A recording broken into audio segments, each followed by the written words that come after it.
Well, hello, I am Eleanor from Colour and Shape, and it is my great privilege today to be talking to Rosemary from Remarkably and Wonderfully Made. I think I spotted your stuff on Instagram first, and we sort of been mutually liking each other's posts on Instagram, but I didn't know who was behind this amazing account, and so I really wanted to connect with you and find out why you started it and the reach and all your favorite things and favorite resources and just find out a bit more about you. So yeah, so it's Remarkably and Wonderfully Made, and it's a blog as well as an Instagram account, isn't it? So why did you start it? What is it, and how's it been going? Essentially, I'm from a neurodiverse family, and I have a neurodiverse family.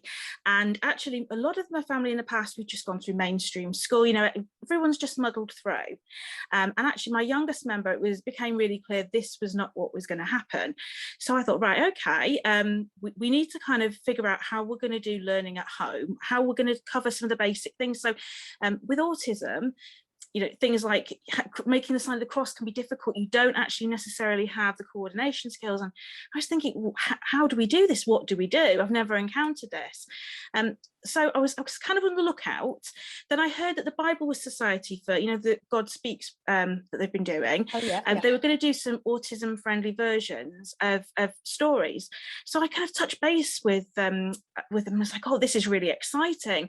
And they were like, well, would you like to kind of be involved with some reviewing? So myself and another member of my team who has autism, they're like, okay. So he looked through things, and we were giving ideas, and we kind of got speaking to the team over at the Bible Society, and we were saying, where can we find adapted? And in this country, there's a bit of there isn't much. So during lockdown, this really bothered me, and it bothered me some more. And I kind of thought, right, I actually have to do something here. So a year ago, we started the site up with the intention of reviewing lots of books, because if you have children with additional needs, you're not necessarily going to be able to spend an afternoon in a shop looking through. So we thought, if we can get secondhand copies and we'll review, and we'll work with other people, try things out, and we thought we could try and create some stuff. Now I am the least creative person in the world, so I kind of rely on other people, like saying to people, how do I do this diagram, how do I do this? But that's where it's all come from, that thing. We couldn't quite find what we needed, so we thought, well, we've got to create it. Fantastic. Really. That's amazing. Fantastic. So you're reviewing books on your blog, and you're finding other resources that people are going to find useful. And so are you homeschooling then? Are you? No, not at the moment. But so my youngest child was actually a mainstream Catholic school, but we knew that was never going to be a full-time option, and they were amazing. They were just fabulous. But he's now at a specialist school, and this is the thing that you're going to have with children who've got complex needs, not necessarily severe learning difficulties, but complex needs where they need the smaller class sizes.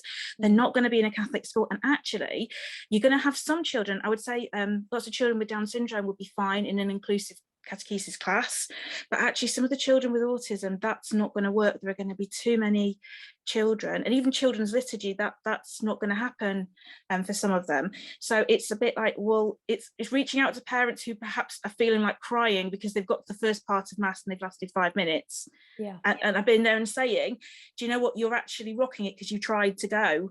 And it's handing them like a bit of hope and saying, look, here's some things to help, and we're all in this together, and you're not alone. And the fact that you've come online, and you've looked, you've got a cheering squad behind you. It's the same as, I'm sure, for people who are looking online at the things you're doing. It's the fact that actually people have that desire to do things, and that's like, go there. So it's finding that gap, isn't it? I think same with you. I went into lockdown, and I just felt, I started just making these videos for families that might find them useful to do like an online children's liturgy thing. But then you sort of see a bigger need, don't you? And you think, well, no one else seems to be filling this gap, so it looks like it's me that has to fill the exactly. And then you just sort of one step at a time, and you're just listening and praying and figuring it out. So absolutely brilliant. So to come back to your children's liturgy point, I guess, have you seen any like best practice in parishes, or have you got any hints or tips or things you'd like parishes to really know? Because I know quite a few families, they find it really difficult to take their families to church because they've got neurodiverse children, and it just feels like a massive struggle. So have you got any sort of, Well, I've actually just been working on a document, and it's taken from over in the States. They've actually got the National Catholic Partnership for Disability, who are the most amazing organisation. They have a monthly, it's not a pamphlet, it's a printout, but each month it will cover something to do with, like for November, it's about the souls in purgatory, and it's all adapted. And what's brilliant is that it's adapted so you can tweak it to match your child. Now they are fabulous and really supportive. So they have this document, which is unfortunately out of print because they're revising it, where they were talking about welcoming people at Mass. So I actually took it as a basis, and I've been amending it and working on it, and I've submitted it to my local bishop. I'm Portsmouth Diocese, but my actual local bishop is Bishop Paul, who's the bishop for the military. So he's just actually looking it over for me, because he also works with social care as part of his ministry, and I'm hoping that he'll look through and say, yeah, this is okay to be shared. But there are some really key things, and I think one of the things is, if you're a greeter, when you see somebody, or you just see somebody come sit on the pew with you, sometimes you just don't know what to do if you've not been around people with additional needs or barriers to communication. And I would say, whether or not a child can speak, say hello. And if that child doesn't speak back, that's absolutely fine. You just, every week you smile and you say hello, because just because someone doesn't speak doesn't mean they don't understand, and it doesn't mean they're not really glad that you're glad to see them. Other tips are things like, I know that I often have to go in and out because my son has something called a sensory diet, so it means that he needs movement to regulate. And some people will try to be really helpful, and they'll say things like, "Oh, can't you be a good boy and stay in?" And the thing is, actually, he is being a good boy. He's letting me know, I can't sit here any longer. I need to move. And it's those people are trying to help, but it's like, turn it around and go, you've done really well sitting for so long. Because actually it's that encouragement. And these aren't bad people. It's just, you don't know if you don't know, And another thing really is, if people are in wheelchairs or they have crutches, sometimes people think, I'm going to grab the wheelchair and I'm going to push them, and that's really helpful. And they don't appreciate, actually, if you're in a wheelchair, that is part of you. And it would be the same as somebody picking me up and moving me. You can feel like your control is taken away. So I would say, again, always ask. Would you like me to hold the door? Can I help you? Because somebody will just, that means so much. It means so much that someone has taken that time. And my big tip, the one that has always meant the most to me, that, do you know, when you go to Mass and your child has crept under the pew and they're wriggling and you're holding onto their foot and you're thinking, please, like, swallow me up, there's amongst the people who are staring at you, there's the person who smiles, and it's just a really kind smile. And my tip for parents is, look for the smilers, and my tip for everyone else is, be that kind smile, because actually it means the world. It really, really does. So I mean, there's lots of things out there, and it depends from child to child, but it's just about people having that bit of sympathy, because I think a lot of us have been there where we've had children climbing over things or doing things, really. I think that's a great bit of advice for everybody, isn't it? Just be welcoming, because when we sing these songs like "All are welcome," we've got this great message, but are people always welcome? We really have to be welcoming and smiling, and just, as you say, meeting the person where they're at, and walking that path with them. And exactly, I don't know if you've seen them, because they're just out, but there's some great videos at the I Am Church videos, and it's people from around the world that the Vatican are showing this kind of mission to say we're all church.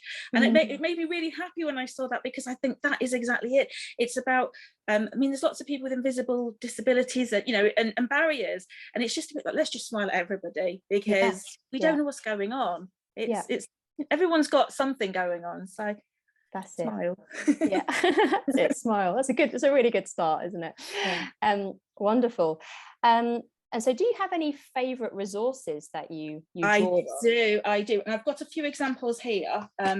That Loyola Press are incredible, and they actually created this whole adapted program, and the Mass book has actually gone missing, but they do these little books, and they're flip books, and they are broken down into easy, the diagrams especially designed, little pictures, and the fact it's a flip book actually is really good. And these little pictures, like if anyone's using like widget or anything, they understand the meaning behind the pictures. So these are amazing. So they do these for like the order of the Mass, Lord's Prayer. The Stations of the Cross is actually my youngest son's favorite. He loves this one. He thinks this is amazing. But they do like these are all concertina books for the Hail, that's the wrong way around, for the Hail Mary. But they also do packs, so they're about £50 if you buy them in this country, and they're like for First Holy Communion, reconciliation, and for confirmation, and they're all adaptive. And what's really great about them is they're generally adaptive. So again, you know your child, you know the person you're supporting, so you can tweak it how you need to. This one is actually quite a good one as well for people with young children, the Catholic Faith picture cards. Oh yeah. And these are literally just pictures of, for example, what's the right choice. So this is a bad choice card, but then there'll be a correct choice card. So you can show your child and they'll be like, well, that was the bad choice. And this is a good choice. It's that kind of thing, but they have all kinds of things in them about nature and creation, lots of little ideas. Great. And it's very visual, very visual. Everything where you go for autism, a lot of people with autism have something called APD, not majority I would say, but there are quite a few that I know of, and it's quite hard to have it diagnosed, which means their ear structure's fine, but actually they can't process language with background noise. So really visual things are very helpful. And that is the thing, everything they do is they do things like a massive jigsaw puzzle of the order of the Mass, because that way you've got a visual represent, and you put the piece in as you go along. Then they have like beaded ways to learn the rosary. They are just fantastic. Now in this country, I think you can get them through Redemptorist Press, some of them, but some are only available from the States, and Loyola Press are actually very expensive if you buy them direct, but you can use somewhere called the Catholic Communication Centre. I think it comes under Communication Centre, but it is Catholic Books, which do a really reasonable rate over here, and they are just fantastic. It's a bit like you show these resources, and I don't mean that children instantly are like, yes, that's it, I've got it, but you see that, oh right, I can see what you're trying to say. And they're really engaging, they really seem to work, so they're definitely my favorite. It's fantastic. Because our eldest is she's about to do First Holy Communion, so I've been looking at lots of different First Holy Communion programs. It's all very wordy and academic. Yes. So I just think having these sort of visual, adaptive versions of things is so key. And I think there's one course, isn't there, called I Belong. I think it has an adaptive version of it. It does, but it's so busy. Paige, I actually showed somebody, the other person with autism. I was like, well, what do you think of this? And he was like, this page is just too much. Your eyes are here and they're there, and so what we kind of need is visual but simple. So it's a concept that's coming across, and that is the real plus with this package, that they do hold programs, but I think the problem is in the UK we don't have as many people perhaps going to Mass to afford the programs, and that's something really we need to kind of address. How could we do this so between different dioceses we could kind of share somehow, I think, like almost like a big lending library, but definitely that's the issue. And I mean, we do have a lot of people who have barriers to learning who can attend inclusive classes, so you want a program where everyone's using the same book for those children, really. It's a tricky one. It is difficult. Well, I think the start is knowing that stuff's out there, because I'd never seen those cards before. And so even just having those on hand, if you're a catechist or if you're doing children's liturgy and you're doing, if you're saying quite a standard prayer like the Our Father, but you've got a visual version of it in front of you, that's just a really great bit of kit to have to hand, and hopefully parishes could find those things, even if every family, and then if a family finds it useful, they can spot those things. This is exactly it. And I mean, like there's just so many in that package, and I try to buy things secondhand where I can, because I'm trying to review resources, so I would just have to sell my kidneys or something. So I really would have to pay for some of these things, so I just buy what I can when I can. But I have found those ones to be really they speak to you. They very, you can just see somebody's engaged with that. And there are things, like I say, I haven't got because they're not quite where we're at the moment, but so I can't fairly really review something if it's something where we're not at that stage. But I do think that they're very well put together. They had so much input on doing them, and they're really all the time, they're worth looking at what's coming out from Loyola. They're great. What other things do you think parishes could do that are not Mass that would be really welcoming and inclusive? Because I think with Mass you've got a very set structure, and there's only so much creativity you can do within that, even within children's liturgy, right? But if you've got I don't know, just imagining sort of family praise and worship or something, which is a bit freer, and people can come and or doing, having little different prayer stations set out in the church. Have you ever seen anything like that or tried anything out? I haven't. I think the problem we've kind of got is that some children, especially who are neurodiverse, like routine. Yeah. So as much as they might be cringing under their seat when we come to the sign of peace and someone's coming near them and they're thinking, I really don't want to shake hands or whatever, they kind of used to that. I think that would work particularly well if you had short activities, because a lot of children get quite distracted. They have a shorter attention span. So there's a method called the teach method, where you have activities in a tray and the child will just do one activity at a time, then move on to the next one. And actually I could see that you could do that. You could actually have like a station and you could have a timer, and you could turn the timer and say, we're staying at this station for this length of time. When that runs out, we're going to move to that one. And that way, if a child doesn't engage in one particular thing, you can move to, to the next thing. And I think as well, it's about having that planning activities so that people can say beforehand, my child really struggles with noise, or my child really struggles with this. So you can't make everybody happy, but you can have a contingency plan for actually, well, while we're going to do some singing, would you like to come outside in a quiet space and we will do some sticking or something, or we will, it's that whole making somebody part of things as much as you can, but actually when it's a bit too much, can we have a quiet space to withdraw to and just have a bit of our own time. So things that the parish can be doing, but also obviously you're at home with your children and you are the experts in your own children. You know what they need and how they respond to things. So are there any particular places that parents can go if they're feeling less than confident in knowing what sort of things I could use my child, or any other sort of resources? Some dioceses do have resources on the website, but I think the problem is a lot of it tends to be aimed at catechesis and groups. And I do think there is a gap. And I would say to people, come over to my blog, feel free to message, talk, contact me on Instagram. I'm always happy to, to try and help somebody. If it's like, there are some great charities, if it's general issues, at home, like New Bold Hope are fantastic at building up parents' confidence and teaching you some skills to actually help your child across the board. And I think once you actually feel that confidence in yourself, then you figure out, actually, I can do these things at home as part of what I'm doing. I don't have to add in extra layers of things we're doing when my child's already tired after school. And a lot of it is setting example. So sometimes you think, no, because for example, for Christmas, you see all these people doing activities and you think, I'm letting my child down, I'm not doing activities. Yeah, actually, if you took your child to some of these activities, that your child would be like traumatized, literally quite traumatized by the noise and everything. And I think sometimes it's going, right, okay, we're not going to be able to come home and read a whole chapter of the Bible or do whatever, but we can sit and we can pray. So I have like a minimum that I do every day.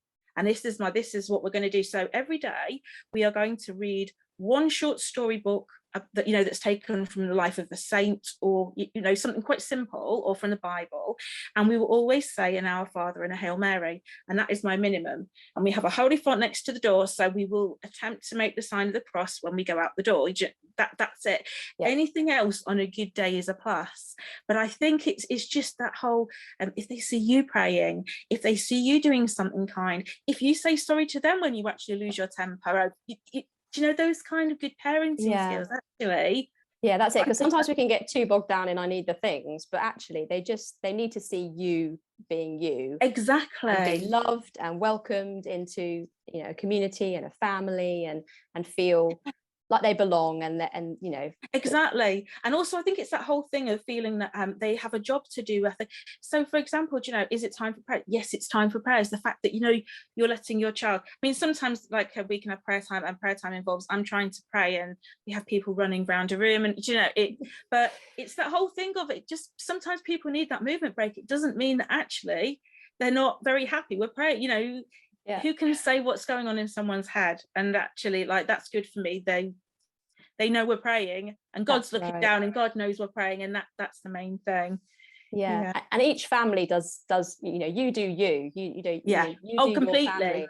I think it's absolutely killer, isn't it, when you kind of scroll through Instagram and just feel guilt because these people have managed to do all these wonderful things in Advent, and we forgot it was St. Nicholas or something, but it just, I think that's a lot of like the ethos of colour and shape. Is like each family is its own colour and shape, and it's got your own unique expressions. Some people are going to love crafting, and some people hate crafting. Some people love doing this. And it's all just take the inspiration if it's there. But if it's not you, completely, that's like us with colouring pages, because like sensory processing disorder can really affect your gross and fine motor skills, right? And lots of people do colouring pages, which is fabulous, and I agree, it is really engaging. But if you then have children who can't colour, it's a bit like, so we end up with like lots of glitter or sticking things on, and it's a bit like, everybody's just got to figure out what their child likes and just go with individual personalities, because that's why we're all different. It's kind of the way we're meant to be, isn't it? That's it, and it's beautiful that way. It is beautiful that way. I love it. Is there anything else you want to chat about? I just want to kind of anybody who's watching, or anybody who's trying to do anything with their child on any level, and other catechists, I just kind of want to say, and to yourself basically as well, I think you're amazing. I think you're doing a great job. I know it can be really hard. I know that sometimes the pressures come from outside, on children and on families, and we can't, like you say, you're scrolling, you're seeing people who are doing everything, and you can just feel like I'm not enough. And you know what, I just kind of want to say to everybody, you are enough, and you are doing a great job, and just keep doing you, because that's the way you were meant to be, really. Like you were saying, we're all meant to be different, and I really mean that from the bottom of my heart. Keep going, everyone. That's right. And that's what our children need. They just need us to be loving them and doing us, and it's wonderful if they're doing that, but we're doing this. So exactly, that's exactly it. That's good. Wonderful. Well, thank you so much for this chat. It's been absolutely lovely. Thank you. It's to know you. To meet you. It's great. So if people want to find out more, what's your website address and what's your Instagram handle and all that? At the moment, I am, now you're asking me. I have just changed my website to Remarkably and Wonderfully Made.org. And I am on Instagram as Remarkably Made Catechesis, and feel free to message, and with ideas, with anything, because I'm there to signpost as well. So if anybody has great ideas and they go, I want to know, really, I want everybody to have that information. So wonderful. So that's right, go follow Rosemary's account and find her blog and share the word, because it's all really wonderful information, and it's great that more people need to hear about it, and it's wonderful. So thank you again for giving me your time to chat today. Have a wonderful rest of Advent and a really blessed Christmas. You too. Thank you.